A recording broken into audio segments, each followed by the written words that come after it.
पाकिस्तान में गली की नुक्कड़ से लेकर इक़्तिदार के ऐवानों तक हर जगह एक ही बात सुनने को मिलती है कि मुल्क नहीं चल रहा।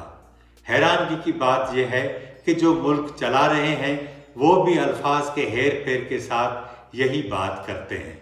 डिजिटल टेक्नोलॉजी से लैस आज का नौजवान उम्र रसीदा सियासी और अस्करी बुजुर्गों की बात पर यकीन करने को तैयार नहीं। टेक्नोलॉजी कितनी तरक्की कर चुकी है, बहुत सारे हमारे उम्र रसीदा ये सियासी और फौजी बुजुर्ग अब इसका शायद ही तसव्वुर कर सकते हों।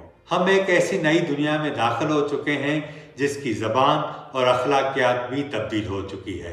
कारोबार के अंदाज तब्दील हो चुके हैं। बगैर सरमायाकारी के जहन की इस्तेदाद से हमारे नौजवान सैकड़ों डॉलर माहाना कमा रहे हैं। सच तो यही है कि हमारे बुजुर्गों की एक बड़ी अक्सरियत इस नई दुनिया के सीक्रेट से वाकिफ ही नहीं।